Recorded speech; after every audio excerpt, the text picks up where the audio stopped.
और जो ऑनलाइन है, आजकल एक अच्छा हो गया है कि ऑफलाइन भी संभव है और ऑनलाइन भी संभव है। और इतिहास तो चीज़ ही ऐसी जो दूर से ही दिखाई देती है। तो ऑनलाइन बसंत शिंदे जी जुड़े हुए हैं, पुरी जी जुड़े हुए हैं, और इस सारे संस्थान की जिसको कहा जाए रूहे रवां डॉक्टर चेतराम जी, और अभी जो मंच संचालन कर रहे थे श्री राकेश जी। मुझे विश्वविद्यालय के अनेक टीचर भी दिखाई दे रहे हैं, हिमाचल प्रदेश के भी और केंद्रीय विश्वविद्यालय के भी, और हमारे डॉक्टर अरुण कुमार शर्मा जी, जिनके साथ मैं आया हूँ क्योंकि बीमारी के कारण डॉक्टर ने मुझे कहा हुआ कि बिना अटेंडेंट के मत आया करो। तो अरुण जी आज अटेंडेंट बनकर आए हैं, उनका भी धन्यवाद करता हूँ। भागचंद चौहान जी बैठे हैं, सुनील जी हैं, ब्रह्मौरिया जी हैं, भाई हमारे नरेंद्र जी और कमलेश जी भी बैठे हैं। सब मित्रों का कुछ का नाम ले दिया है और बाकी सभी मित्र जहाँ उपस्थित हैं। और अभी राकेश जी ने कहा कि हिंदुस्तान के हर कोने से इसमें स्टूडेंट भी और रिसर्च स्कॉलर भी और टीचर भी आए हुए हैं। वैसे तो हमारे अपने केंद्रीय विश्वविद्यालय में हिंदुस्तान के हर कोने के टीचर हैं, तो इसलिए केंद्रीय विश्वविद्यालय के टीचर आ गए हैं। मैं मानता हूँ कि हर कोने से आ गए हैं। नॉर्थ ईस्ट के भी एक अभी मेघालय के शोध छात्र जहाँ डेरी में ही अब टिके हैं, और अब मुझे पता नहीं निरूपमा खारदोंग आई है या नहीं आई है, मेरे ध्यान में नहीं है। और नारायण सिंह राव तो रहे ही 15 साल नॉर्थ ईस्ट में हैं, तो नॉर्थ ईस्ट का प्रतिनिधित्व भी एक प्रकार से हो गया है। प्रिय मित्रों, जिस विषय को लेकर ये गोष्ठी आयोजित की गई है और उसके बारे में डॉक्टर कंवर चंद्र दीप जी ने बताया है, वो खुद अंडमान में 14 साल रहे हैं, तो इतिहास को जितना नज़दीक से उन्होंने देखा है शायद और किसी ने नहीं देखा। देखिए, बहुत कम समय में मुझे 3-4 मुद्दे उठाने हैं। हमारा जो स्वतंत्रता संग्राम है, जिसके बारे में अभी ओम प्रकाश जी ने जो चलचित्र दिखाया और 1857 की चर्चा की, महान क्रांति और इस प्रकार से,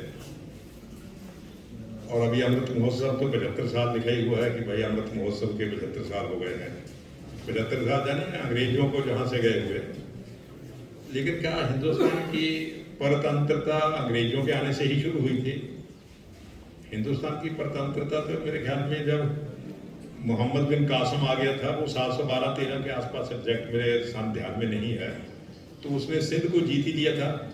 ये ठीक है कि उसके बाद वो अरब लोग आगे नहीं बढ़ सके, 400-500 साल हिंदुस्तान के लोगों ने रोके रखा, लेकिन गुलामी की शुरुआत तो वहीं से हो गई थी। हमले तो उससे पहले भी होते रहे, सिकंदर का हमला वो तो हमारे इसी इलाके में हुआ, और उसके बाद यदि यूरोपियन लोगों के हमलों की भी बात की जाए तो हमारे बीच में माननीय राजेंद्र विश्वनाथ जी बैठे हैं। पुर्तगाल में तो 1500 के आसपास, गोवा में तो 1500 के आसपास ही पुर्तगाल के लोग आ गए थे। केवल आ ही नहीं गए थे, उन्होंने कब्जे कर दिया था, और केवल कब्जा किया होता तब भी कोई बात नहीं थी। उन्होंने लोगों को कन्वर्ट करना शुरू कर दिया, अत्याचार करने शुरू किए, और एक प्रकार से जब हिंदुस्तान में अंग्रेज आए, उससे आने से बहुत साल पहले गोवा में ये प्रतंत्रता शुरू हो ही गई थी। पूरा कोंकण प्रदेश एक प्रकार से उसकी पकड़ में आ गया था। तो उसके बाद जब ये सल्तनत पीरियड, हिस्ट्री के लोग जानते, मुझसे बेहतर जानते भाई हिस्ट्री के जो टीचर हैं, जिसको हम दिल्ली का सल्तनत पीरियड कहते हैं, जो 1200 के आसपास शुरू हुआ। बाबर के हमले तो 1400-1500 के आसपास शुरू हुए, तो 300 साल का तो वो सल्तनत पीरियड भी है। तो इसको क्या कहा जाए? इसके खिलाफ जो लड़ाइयाँ हुई वो स्वतंत्रता संग्राम में आती है कि नहीं आती है? हमें स्वतंत्रता संग्राम को डिफाइन करना पड़ेगा कि जब जब हिंदुस्तान पर हमले हुए, जिन लोगों ने उनका मुकाबला किया, सफलतापूर्वक किया या असफलतापूर्वक किया, दिस इज नॉट क्वेश्चन। एक तो संघर्ष किया, कुछ स्थानों पर सफलता भी मिली। तो ये सारा जो पूरा सिनेरियो है, जब हम भारतीय इतिहास की बात करते हैं, तो मुझे लगता है इस बात को हमें ध्यान में रखना चाहिए। लेकिन मुझे नहीं लगता कि हमारी हिस्ट्री में कहीं जे पुर्तगाल में गुलामी का जो काल रहा, उसको आजाद कैसे करवाया, और अंग्रेजों के जाने के बाद भी वहां आंदोलन करना पड़ा, और जगन्नाथ राव जोशी जी को तो अरेस्ट भी कर लिया था पुर्तगाल में, और पुलिस ने अत्याचार उन पर काफी किए थे। यह इतिहास में कहीं नहीं पढ़ाया जाता। गोवा में पढ़ाया जाता या नहीं पढ़ाया जाता, आई एम नॉट श्योर, लेकिन इधर तो बिल्कुल नहीं पढ़ाया जाता। तो इतिहास का जो संपूर्ण परिप्रेक्ष्य है, उसको समझे बिना, जब उसको अपने पाठ्यक्रमों में इनकॉर्पोरेट किए बिना हम इतिहास की समझ विकसित नहीं कर सकते। दूसरी बात, हमारे इतिहास का जो सबसे जिसको कहना चाहिए डिबेटेबल इशू है, वो डिबेटेबल इसलिए है कि उसने हमारे इतिहास की दिशा बदली हुई है। ये जो मुगल पीरियड रहा, मैं उसका पहले सल्तनत पीरियड छोड़ ही देता हूं। मुगल पीरियड जो है उसको हिंदुस्तान की बादशाहत कहा जाए या विदेशी कब्जा कहा जाए। देखिए, जब अंग्रेज जहां से गए तो उनसे पहले ही, अंग्रेजों के जाने से पहले ही ये हिस्ट्री में इशू शुरू हो गया था कि बाबर की जो गवर्नमेंट थी, जहांगीर की गवर्नमेंट थी, शाहजहां की गवर्नमेंट थी, औरंगजेब की गवर्नमेंट थी, अकबर की गवर्नमेंट थी, ये गवर्नमेंट किसकी थी? Whether this was Indian government और दिस वाज फॉरेन गवर्नमेंट, इसको क्या माना जाए? मुझे लगता है कि विदेशी सरकार ही मानी जानी चाहिए थी। लेकिन हिंदुस्तान में इतिहासकारों का और राजनीतिज्ञों का, मैं इसलिए कहता हूं कि भाई इतिहास को राजनीति को प्रभावित करते रहते हैं और राजनीति को कहने के इतिहासकार भी छेड़छाड़ करते रहते हैं।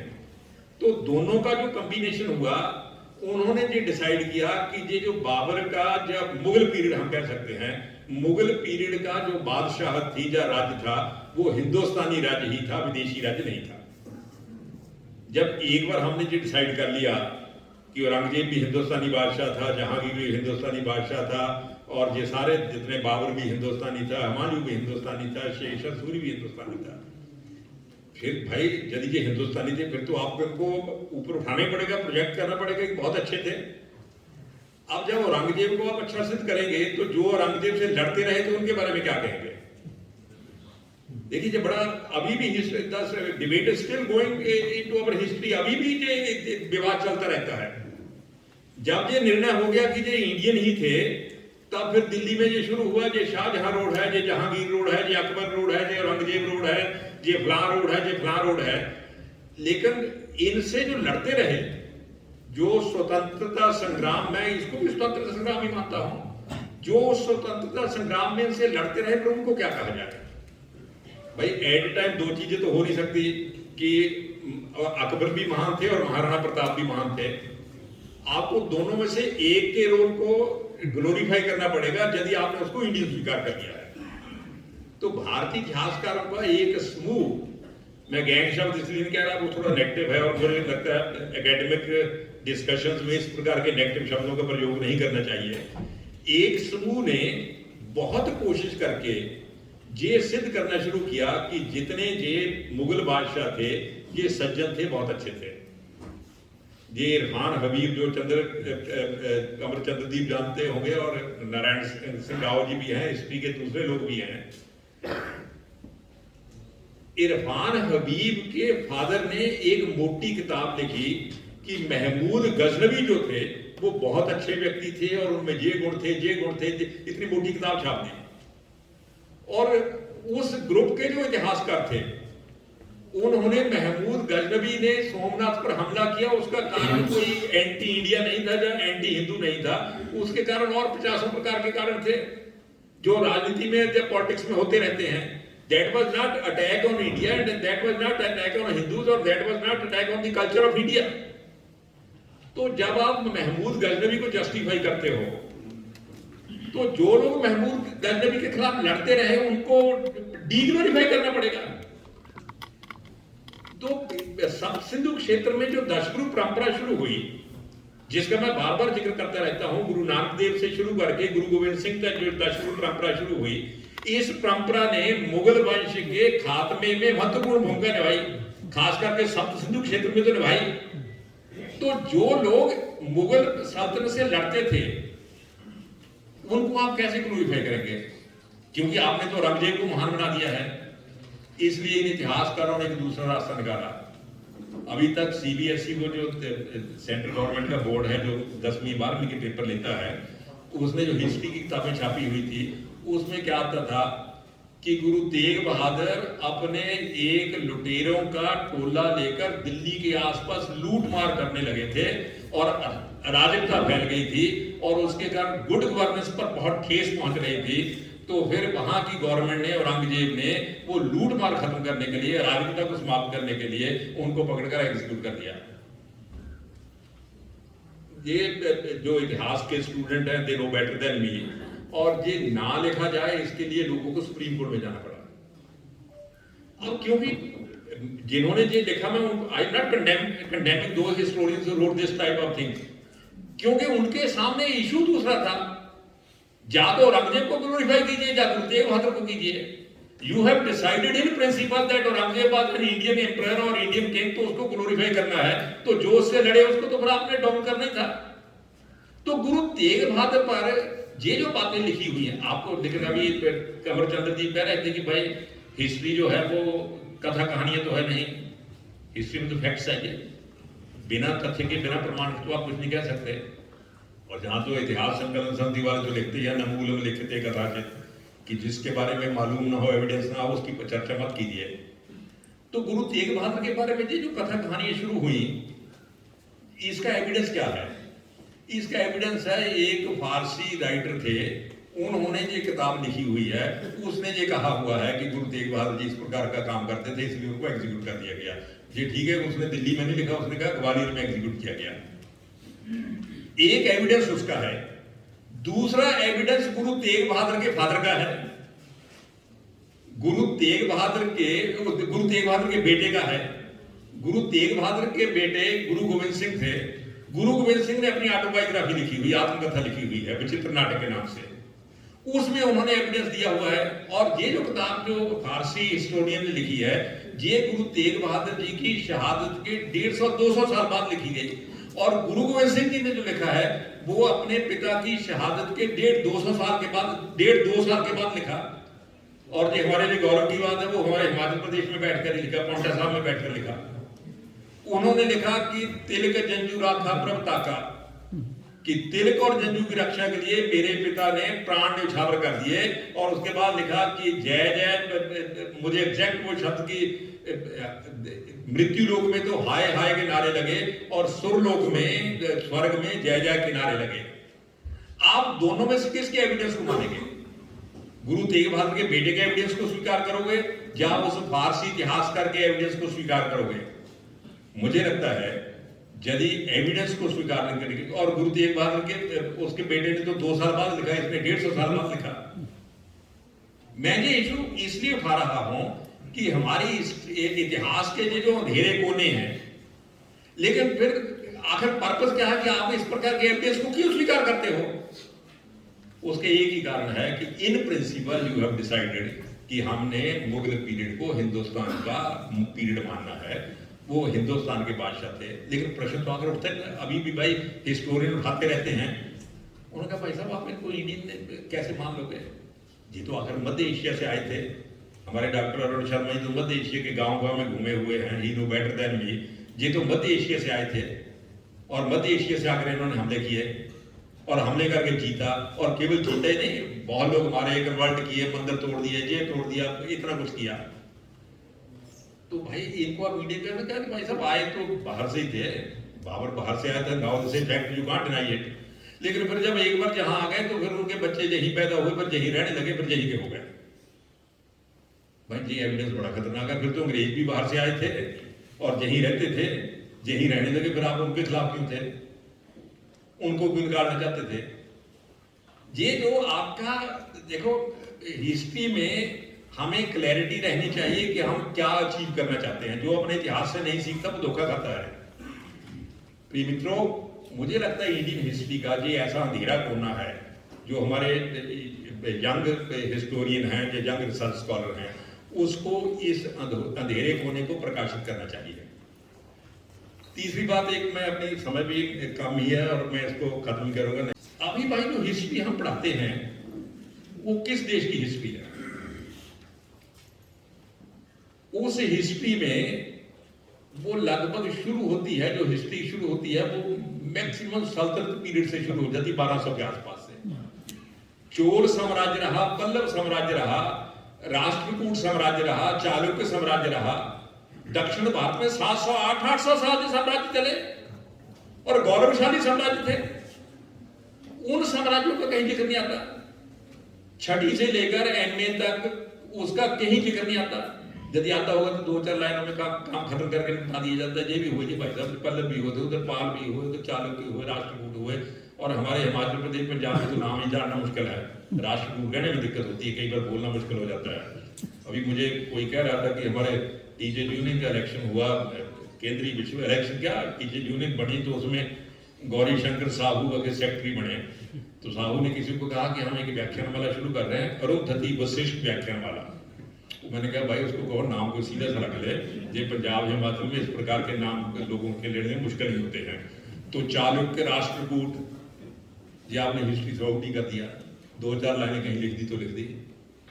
आप जो हिस्ट्री पढ़ा रहे हो वो किसकी हिस्ट्री है? Whether you are teaching history of India और you are teaching history of Arab and Central Asia, आप हमलावरों की हिस्ट्री पढ़ा रहे हो और इंडिया की हिस्ट्री नहीं पढ़ा रहे हैं।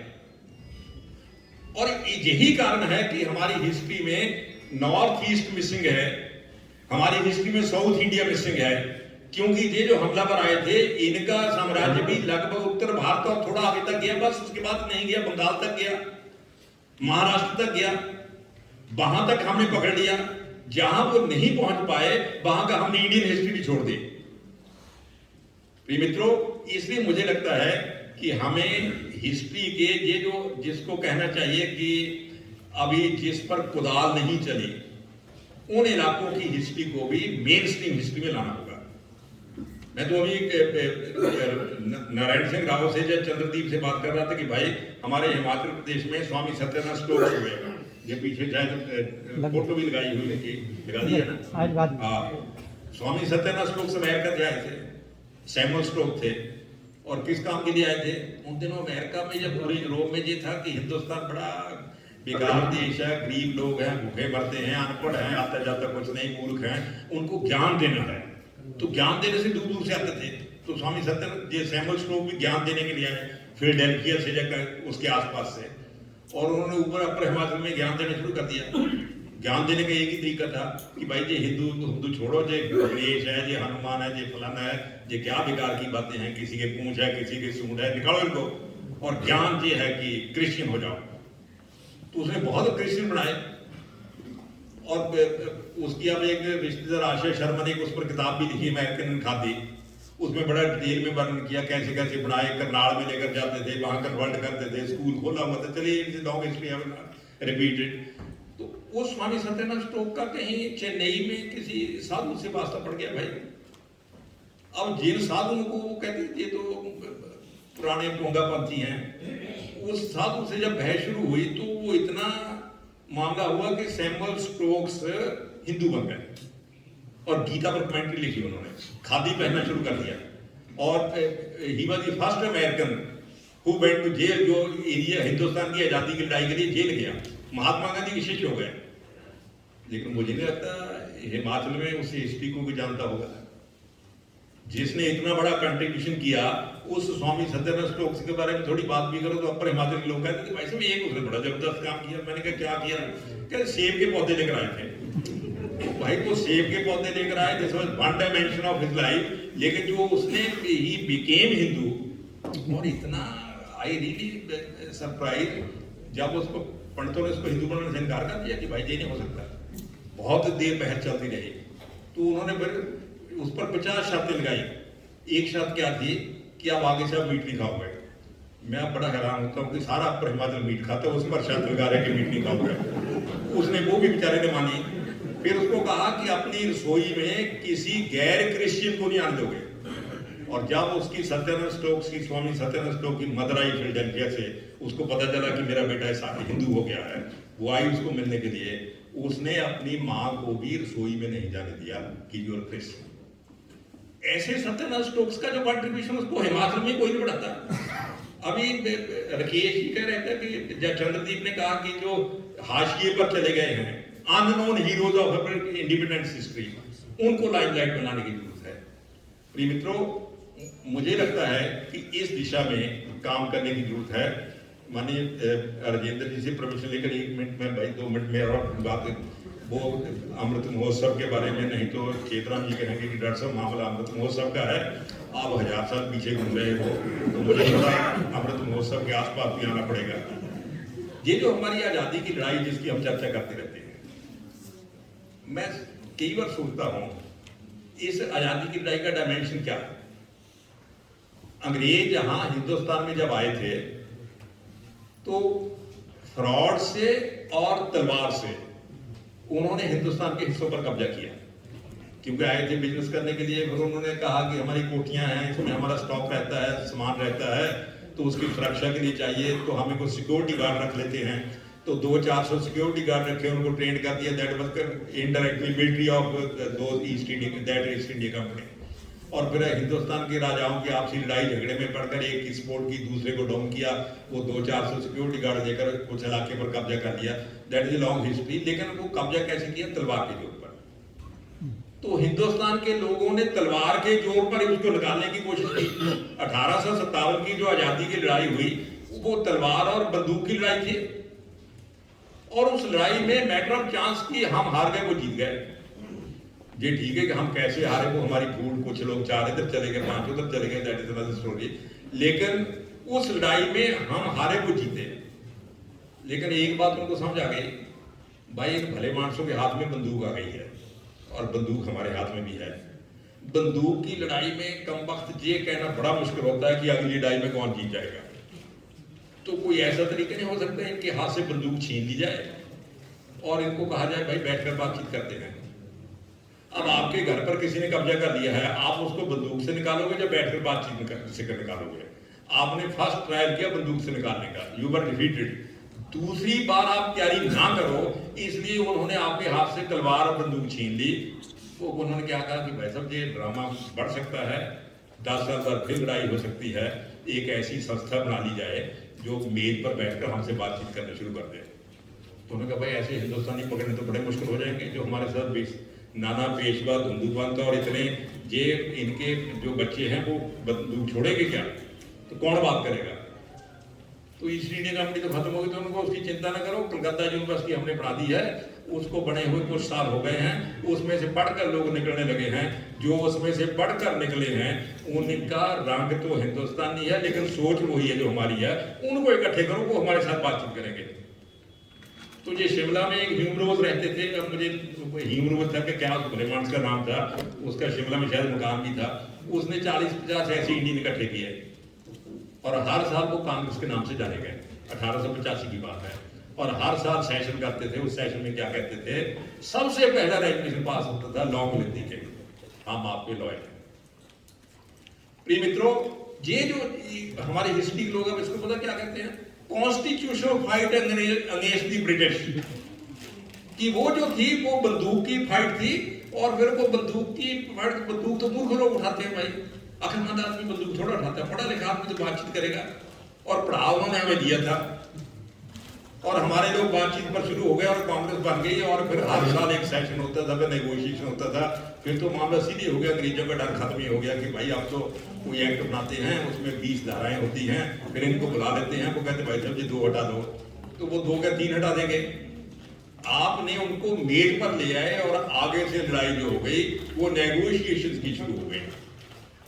लेकिन कुछ लोगों ने इस नेगोशिएशन की लड़ाई को मानने से इनकार कर दिया। वो क्रांतिकारी लोग थे, भगत सिंह थे, चंद्रशेखर आजाद थे, हमारे हिमाचल के भी मंडी के हृदयराम थे। अभी कमरचंद दीप कह रहा था अंडेमान में हृदयराम का नाम भी वहां लिखा हुआ है, वो अंडेमान में जेल में रहे। और दूसरे लोग थे, वो लड़ाई they were also fighting for the independence of India, वो भी हिंदुस्तान की आजादी की लड़ाई के लिए लड़ रहे थे, लेकिन वो बंदूक से लड़ रहे थे।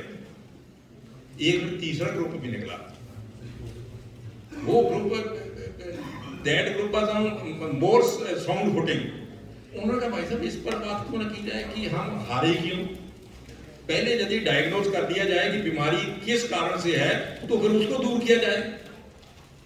वो ग्रुप जो था, एक बाबा साहब अम्बेडकर का था, दूसरा डॉक्टर हेडगेवार का था। दोनों ने एक ही बीमारी डायग्नोज की, कारण एक ही निकला। अम्बेडकर ने कहा कि भाई आप हारते क्यों नहीं? इतना आपस में मतभेद, इतना डिस्क्रिमिनेशन, रामलाल ऊंचा है, श्यामलाल छोटा है, और घनश्याम के हाथ से पानी पी लिया तो गड़बड़ हो जाएगी, और नथुराम कहीं गंगा में चला गया तो गंगा पवित्र हो जाएगी, और उसमें महाड़ तालाब में पानी पी लिया तो पानी गड़बड़ हो जाएगा, कुत्ता पी सकता है और पहाड़ में आदमी नहीं पी सकता। ये क्या ड्रामा? उसने कहा जिस समाज में इतनी फूट होगी वो समाज जीत जाएगा क्या?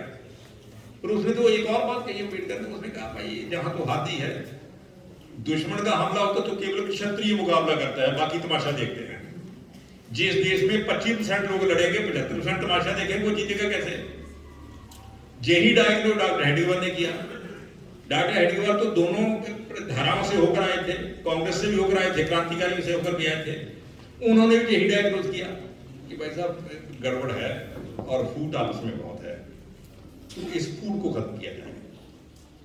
तो डॉक्टर हेडगेवार ने अपने ढंग से फूट खत्म करने की कोशिश की, अम्बेडकर ने अपने ढंग से खत्म करने की कोशिश की। अम्बेडकर को आप पढ़िए, अम्बेडकर ने एक बात बड़ी जबरदस्त लिखी हुई है। उसने कहा मुझे पहले कांग्रेस पर विश्वास था, लेकिन कुछ सालों के बाद मुझे लगा कि ये लोग आजादी के लिए नहीं लड़ रहे, सत्ता के लिए लड़ रहे हैं। उसका उसने कारण बताया।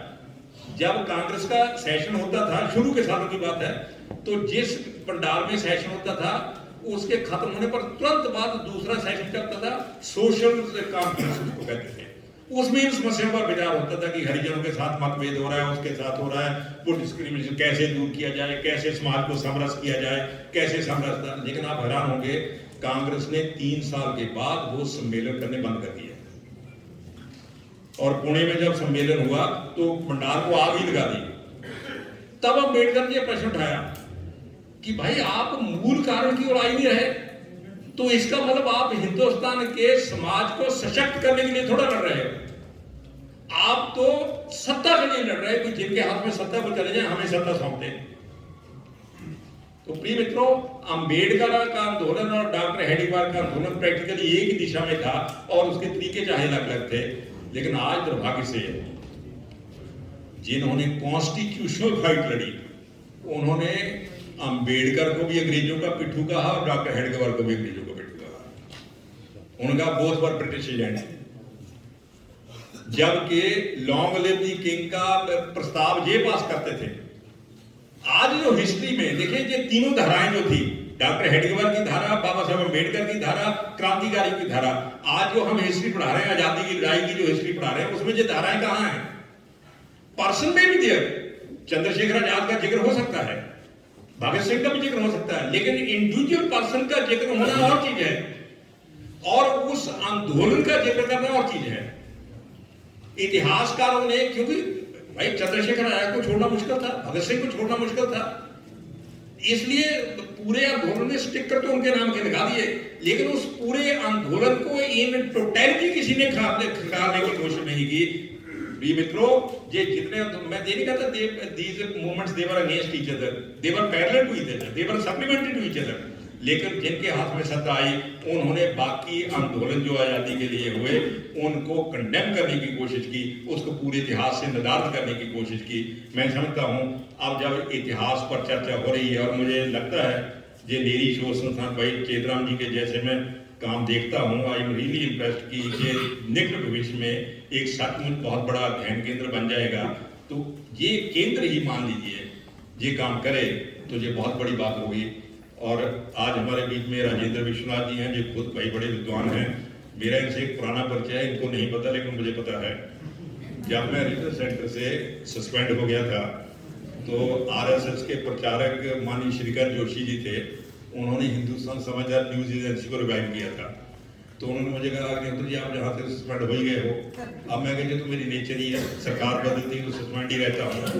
उन्होंने कहा आप दिल्ली आ जाओ, मेरे सहायक के नाते हिंदुस्तान समाचार को we are going to revive that news agency. तो मैं 4 साल उनके सहायक के नाते काम किया। तो वो देश भर में घूमते रहते थे, हर जगह से कोशिश करते थे किसी को पकड़ कर काम दिया जाए। तो एक बार गोवा साइड से आए तो किसी, अब मुझे नाम भूल गया किसका नाम बताया, कहते गोवा में एक लड़का मिल गया, वो हिंदुस्तान समाचार का काम देखेगा। तो मैंने वैसे ही पूछा, मैं जोशी जी पकड़ाया किसने? कहते वहाँ राजेंद्र विश्वनाथ जी हैं, उन्होंने मुझे दिया है। तो मैंने तब इनका नाम सुना था, लेकिन अब जब हिमाचल में गवर्नर बनकर आए तो मैंने सोचा था कभी पूछूंगा मैटर ऑफ चांस की आप कहाँ गए हैं। लेकिन वो लड़का खैर बहुत देर चल नहीं पाया था हिंदुस्तान समाचार में, उसका नाम भी राजेंद्र ही था, लेकिन वो बहुत ज्यादा चल नहीं पाया था। लेकिन मेरा, मैं इसलिए कहा कि मेरा इनसे बड़ा पुराना परिचय है। और विश्वनाथ जी, राजेंद्र विश्वनाथ जी बड़े कमिटेड और जिसको कहना चाहिए मूल दृष्टि जिनकी भारतीय संस्कृति को लेकर है, ऐसे विद्वान हमारे बीच में बैठे हैं। मैं इनका स्वागत भी करता हूँ, धन्यवाद भी करता हूँ। बहुत बहुत धन्यवाद। शोधार्थियों के लिए एक संकेत उन्होंने दिया है। मुझे लगता है कि हम सभी उसके ऊपर चिंतन और मनन करेंगे। इस ठाकुर जगदेव सिंह अध्ययन शोध संस्थान के जरिए और भारतीय इतिहास संकलन समिति के द्वारा आज से जो एक परिचर्चा संगोष्ठी या हम इसे विचार मंथन कहें, आज से शुरू हो रहा है। और इस सम्मेलन में विचार मंथन में क्या क्या होना चाहिए, इसका बहुत ही उद्बोधक मार्गदर्शन आदरणीय कुलदीप अग्निहोत्री जी ने और आदरणीय प्रोफेसर वसंत शिंदे ने हम सबके सामने रखा है। ऐसे इस अवसर पर मंच पर उपस्थित हैं, वैसे हमसे ऑनलाइन जुड़े हुए प्रोफेसर वसंत शिंदे जो प्रसिद्ध पुरातत्वविद हैं, पुणे की दर्शन विश्वविद्यालय के पूर्व कुलपती भी हैं। वसंतराव, तुमची भेट झाली असती इथे येऊन तर बरं झालं असतं। मंच पर उपस्थित हैं प्रोफेसर कुलदीप चंद अग्निहोत्री जी, चेतराम गर्ग जी, सूरज ठाकुर, भूमिदत्त शर्मा अपने सभागार में उपस्थित हैं। अपने हमीरपुर के विधायक नरेंद्र ठाकुर जी, बहराम की विधायक श्रीमती कमलेश कुमारी जी, यहाँ उपस्थित सभी विद्वज्जन जो इस परिचर्चा में, इस विचार मंथन में सहभागी होने वाले हैं और अपने पूरे देश से विभिन्न भागों से यहाँ उपस्थित हैं, ऐसे सभी और अन्य बहनों और भाइयों, मेरा केवल समापन है आज के उद्घाटन सत्र का। और ये उद्घाटन सत्र समाप्त होने के बाद तुरंत वास्तव में ये संगोष्ठी है, परिचर्चा है, विचार मंथन है, शुरू होने वाला है। और इसमें क्या करने का हमने सोचा है, क्या अपेक्षाएं हैं, इसका विवेचन कुलदीप जी ने हमको बहुत ही सटीक पद्धति से हमारे सामने रखा है। हमारे इतिहास में ऐसे बहुत सारे विषय हैं कि जिनको हमने स्पर्श नहीं किया या स्पर्श करने से हम डरते हैं आज भी।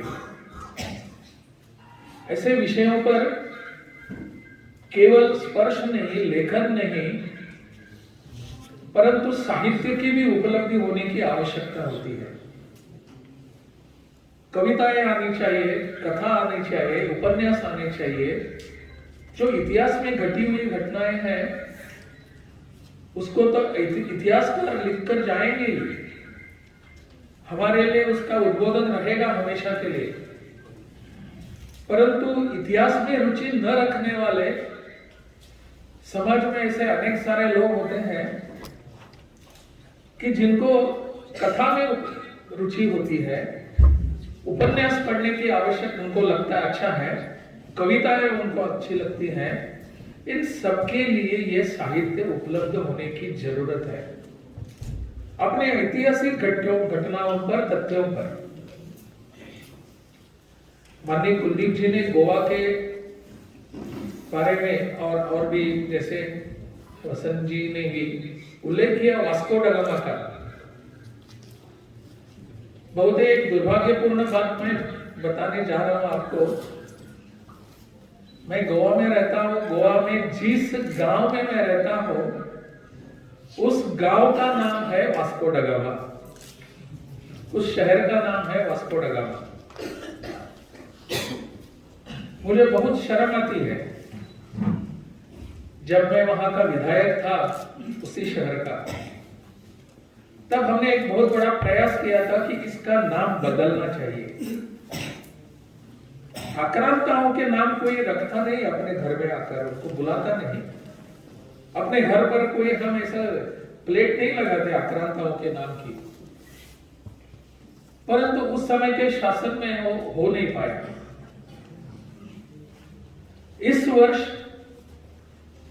गोवा अपना पूरा देश जैसे आजादी का महोत्सव मना रहा है, अमृत महोत्सव मना रहा है, गोवा इस वर्ष अपनी मुक्ति का 60 साल मना रहे हैं। वो गोवा 60 वर्ष पूरे हो चुके हैं। 19 दिसंबर को वहां कार्यक्रम है, उसमें माननीय प्रधानमंत्री जी जाने वाले हैं। परंतु हम सबको इतिहास में जाने की आवश्यकता है। जैसा कि यहां जिक्र हुआ कि भारत देश स्वतंत्र हुआ, और उन्होंने ठीक ढंग से कहा वो तो राजनीतिक आजादी थी। It was a political freedom, we were still a nation. 15 अगस्त 1947 को हम नेशन बने, राष्ट्र बना, ऐसा थोड़ा ही है, but we were still a nation. हजारों लाखों सालों से हमारा ये नेशन का सिलसिला चलता आ रहा था। 15 अगस्त 1947 के बाद 14 साल लगे गोवा को मुक्त करने के लिए। उस समय के अपना जो राजनीतिक नेतृत्व था देश का, उनको लगता था कि शांति से सब कुछ होने वाला है, और इसलिए शांति की चर्चा शुरू की गई, यूनो में चर्चा शुरू हो गई, और अंत में आपने उस समय के प्रधानमंत्री पंडित जवाहरलाल नेहरू ने कह दिया गोवा के बारे में अगर कुछ करना चाहे तो गोवा के लोगों को ही करने दीजिए, हम पर देखिए। बहुत विडंबना थी। ये इतिहास है। उस समय इस विषय को लेकर पंडित दीनदयाल उपाध्याय जी ने पूरे देश में एक आंदोलन खड़ा किया और दिल्ली में संसद का घेराव किया, और उस सभा में पंडित जी ने घोषणा की जब तक गोवा की आजादी नहीं होगी तब तक अपने देश की आजादी पूरी नहीं होगी। ये एक प्रकार से एक भावनिक संलग्नता थी। अरे गोवा को हम बाहर कैसे रख सकते हैं? और उसके बाद 14 वर्षों के बाद वहां सेना भेजनी पड़ी, शांति दूत जाकर किसी को जाना नहीं पड़ा, सेना को जाना पड़ा। आदरणीय कुलदीप जी ने जगन्नाथ राव जोशी का यहां उल्लेख किया। जगन्नाथ राव जोशी कर्नाटक से थे, और कर्नाटक से आकर उन्होंने वहां गोवा में आंदोलन किया गोवा मुक्ति के लिए। उस समय के जनसंघ ने एक समिति बनाई और जगन्नाथ राव जोशी को उसका प्रमुख बनाया। महाराष्ट्र हो, कर्नाटक हो, मध्य प्रदेश से हो, मध्य प्रदेश से राजा वो महाकाल वहां गए, उन पर गोली चलाकर उनको मार डाला पुर्तगालियों ने, और जगन्नाथ राव जोशी को 10 साल की सजा हो गई वहां जेल में, और 3 साल उनको वहां रखा गया। ऐसे कितने सारे लोग हैं जिन्होंने गोवा मुक्ति के लिए आंदोलन किया, अपना वहां योगदान दिया। मुझे बहुत गर्व है, हिमाचल प्रदेश के कांगड़ा जिले से राम सिंह जो है थे, उन्होंने भी गोवा मुक्ति के लिए आंदोलन किया, वहां सहभाग दिया।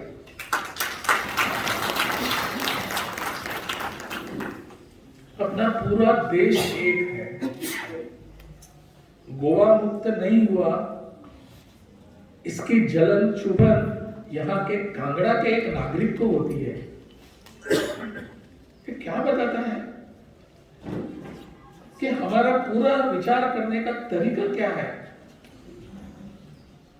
मुझे पता नहीं, कैप्टन या राम सिंह तो कैप्टन नहीं थे, राम सिंह जो थे वो कैप्टन राम सिंह वो अलग थे। राम सिंह जो कांगड़ा के थे वो संघ की शाखा पर गए या नहीं, संघ के शाखा पर हम जाने के बाद हमको लगता है कि पूरा देश एक है, समाज एक है, सबसे भाईचारे के साथ रहना चाहिए, सब हम वहां बातें करते हैं। परंतु शाखा में जो नहीं गया उसको भी लगता है कि गोवा में दूर दराज में रहने वाले अपने लोग हैं, उनको भी मुक्त करने की आवश्यकता है, मेरा उनसे नाता है।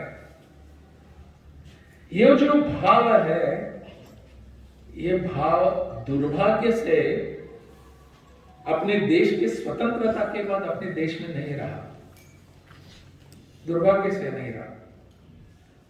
और इसीलिए यहाँ की सभी घटनाओं को देखने की सोच बदल गई, हमारी दिशा बदल गई। यहाँ Indian council of historical research के लोग हैं यहाँ, वो जब गोवा में आए, इरफान हबीब और उनके साथ रोमिला थापर वगैरह, और गोवा कैसे पुर्तगालियों का शासन, पुर्तगालियों का प्रदेश है, वो बताने लगे हमको। वहां से हमने उनको खदेड़ दिया, बाहर जाओ यहां से, अभी आना नहीं। गोवा पुर्तगालियों का था क्या? कितने अत्याचार किए। 1510 में वहां गोवा में वहां आक्रमण हुआ। वास्को दा गामा कभी गोवा में नहीं आए, वो कोची में आए थे, पीछे केरल में, गोवा में कभी भी नहीं आए। परंतु उनके द्वारा पुर्तगाली और बाकी वहां के जो क्रिश्चियन मिशनरी थे वो आ गए और उन्होंने इतने अत्याचार किए अपने लोगों पर, हिंदुओं पर, वहां सबको कन्वर्ट करने का प्रण लेकर वो आए थे। और सब वहां उन्होंने इतने सालों, 450 साल, एक और दो साल नहीं, 100 साल भी नहीं, 200 नहीं, 450 साल। लेकिन इस इतिहास को हम लिखेंगे या नहीं? इस इतिहास को दूर किनार करने से क्या होगा? मैंने यही विषय जब मैं विधानसभा का अध्यक्ष था गोवा में, तब मैंने रखा था कि इस घटनाओं को, गोवा में जो अत्याचार हुए, इस पर कुछ हम लिखेंगे या नहीं। साहित्यिक लोग होते हैं, उनको कुछ कथाएं, उपन्यास करने की जरूरत है। और मुझे खुशी लगी आज हम गोवा के इस विषय पर गोवा स्थित लोगों ने पुस्तकें लिखनी शुरू की है, कथाएं आने लगी है और उपन्यास आने लगे हैं। अपने साहित्य का भाग है इतिहास भी, इसको हम नजरअंदाज नहीं कर सकते। गोवा में जो अत्याचार हुए, उस अत्याचार के बाद वहां फ्रांसिस जेवियर करके वहां आ गए अत्याचार के दौरान, और वहां एक बहुत बड़े हिस्टोरियन वहां गोवा के नहीं, अपने पूरे देश में जाने माने, हिटलर से भी वो मिले थे, बाहर भी थे, डॉक्टर A.K. प्रियोलकर। उन्होंने द गोवा इंक्विजिशन नाम की एक पुस्तक लिखी है। उसमें सब बातें लिखी हुई है। It is a historical book. Historical book इसलिए है कि जो अत्याचार, वैसे उन्होंने लिया, वो एक डच आदमी ने एक लिखा, हिस्टोरियन ने लिखा हुआ है, उसके आधार पर एक पुस्तक उन्होंने लिखे है कि कैसे अत्याचार किए गए। और इसके बावजूद इतने हाल और अपेक्षाएं वगैरह सब सहन के बाद गोवा के लोग आज भी वहां अपना धर्म, अपनी संस्कृति, अपने विचार, अपनी परंपराएं को लेकर बैठे हुए हैं। आज भी वहां 70% हिंदू हैं। सभी लोगों को लगता है कि गोवा में सब क्रिश्चियन ही होंगे ना, परंतु ऐसा नहीं है। 70% हिंदू हैं वहां आज भी। इस पूरे अत्याचार के बावजूद भी उन्होंने अपनी संस्कृति वहां रखी है। हर हिंदू के घर के आंगन में वहां तुलसी दिखाई देगी। और हिंदू के घर में वहां आप अगर भीतर जाएंगे दरवाजे से, तो भगवान की मूर्तियां वहां पहले प्रणाम करके आप अंदर जाना पड़ेगा। आज भी ये संस्कृति वहां है। ये इतिहास है अपना, एक कथा नहीं है।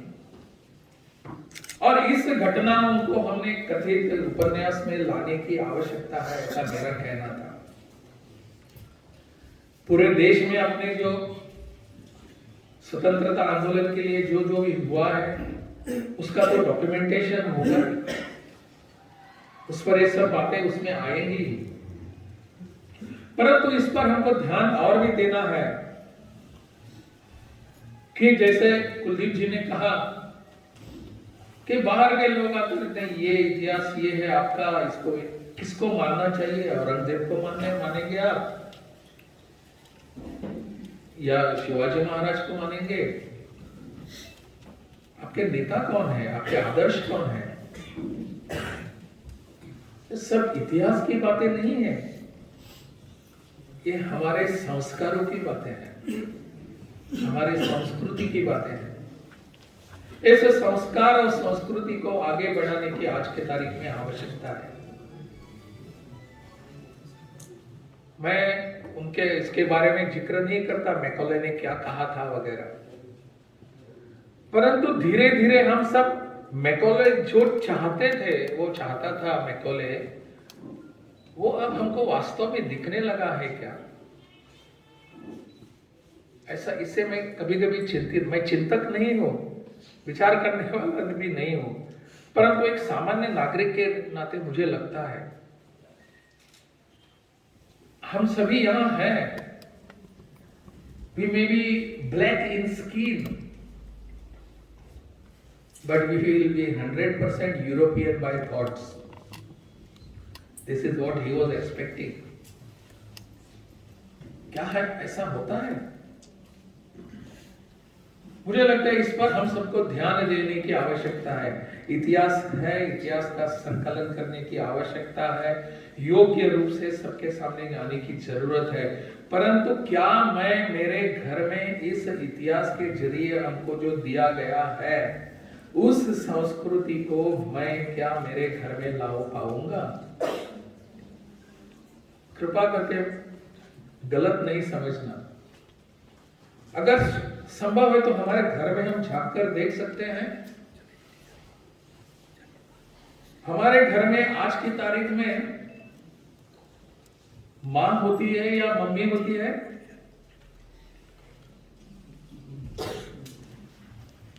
मैं आगे नहीं बढ़ रहा हूं, परंतु इस पर हमको सोचने की आवश्यकता है, हमको सोचने की आवश्यकता है, क्योंकि सभी बातें इससे आगे बढ़ेगी। मां नहीं है हमारे घर में आज, किस वजह से, किस कारण? हमारे घर में मम्मी है, हमारे घर में पापा है, हमारे घर में अंकल है। ये कैसे आया? कहां से आया?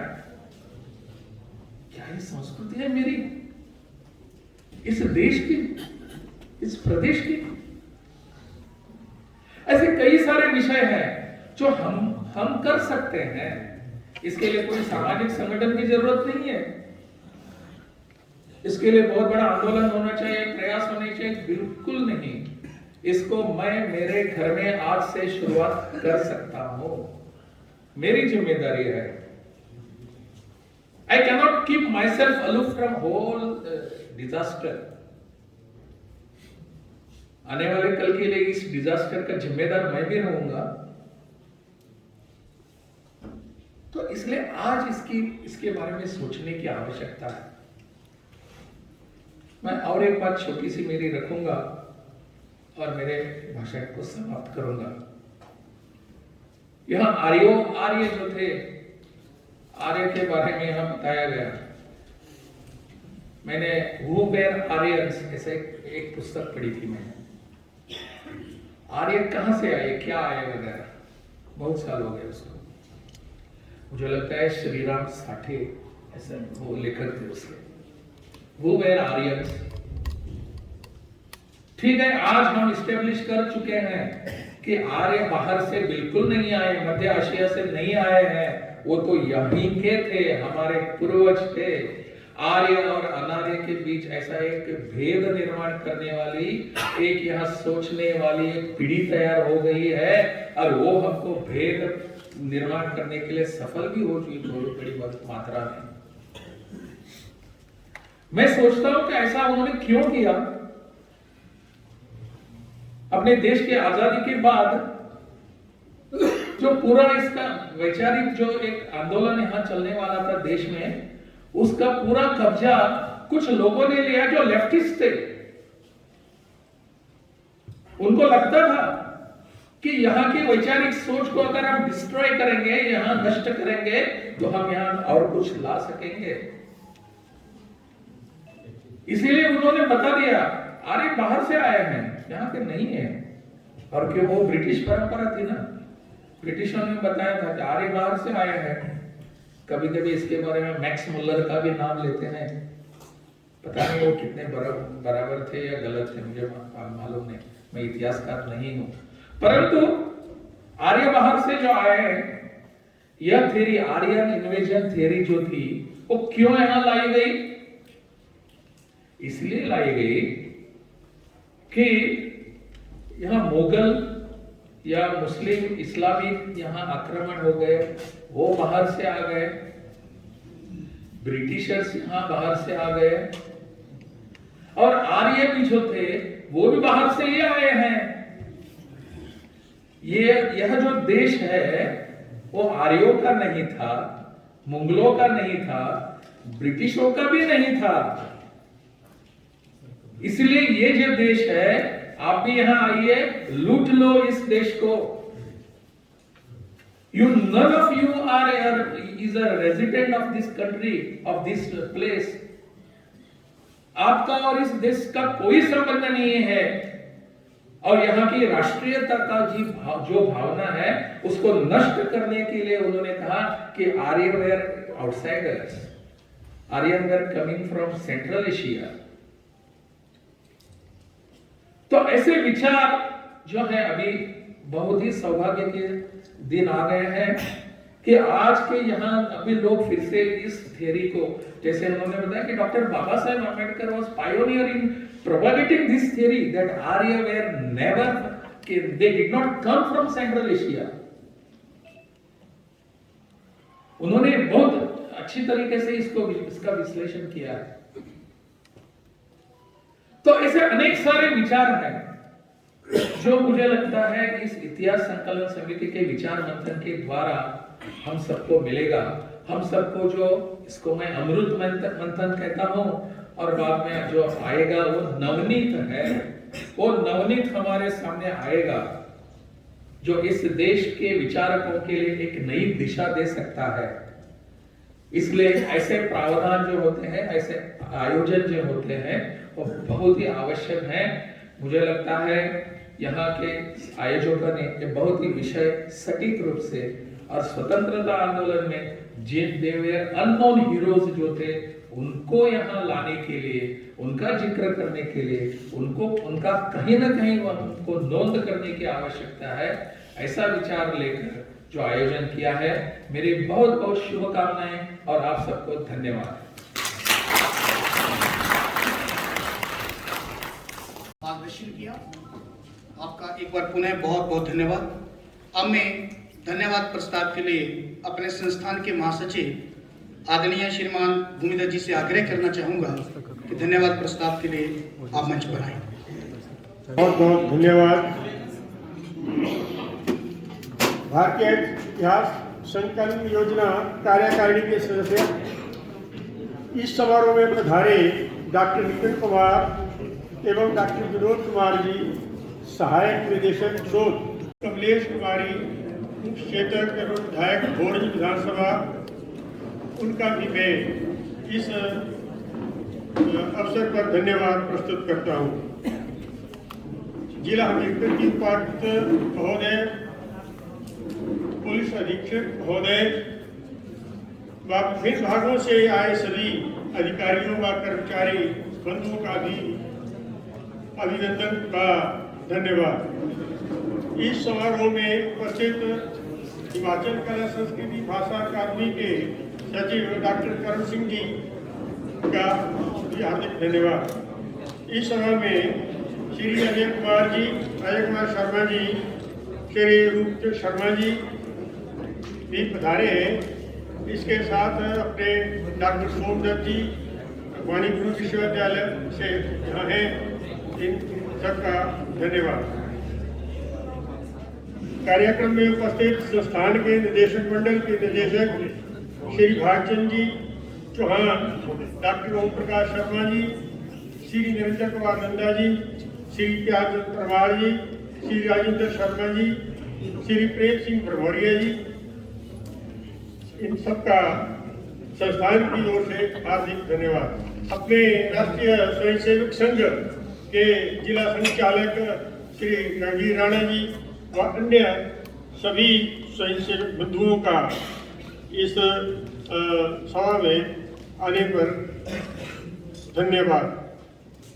कार्यक्रम में उपस्थित विभिन्न शैक्षणिक संस्थाओं जैसे हिमाचल प्रदेश केंद्रीय विश्वविद्यालय के प्राचार्यगण एवं शोधार्थीगण, औद्योगिकी एवं वानिकी महाविद्यालय नेरी के प्राचार्यगण एवं विद्यार्थीगण, राजकीय महाविद्यालय हमीरपुर, बक्सर व अन्य संस्थानों से पधारे हुए प्राचार्यगण तथा शोधार्थी गण, आप सभी का भी हार्दिक धन्यवाद। इस कार्यक्रम को सफल बनाने की कार्य योजनाओं में तन मन धन से लगे संस्थान के सभी कार्य योजनाओं के प्रमुख एवं समर्पित कार्यकर्ताओं का भी हार्दिक धन्यवाद। शोध संस्थान के विभिन्न कार्यकलापों की बुलंद आवाज व आज के इस कार्यक्रम को कवर करने में लगे हमारे प्रिंट एवं इलेक्ट्रॉनिक मीडिया के बंधुगण, आपका भी संस्थान हार्दिक धन्यवाद करता है। अंत में मैं इस कार्यक्रम के सफल आयोजन में अपना योगदान दे रहे सभी कार्यकर्ताओं व अन्य जिनके नाम किसी कारण से बस छूट गए हैं का संस्थान की ओर से धन्यवाद।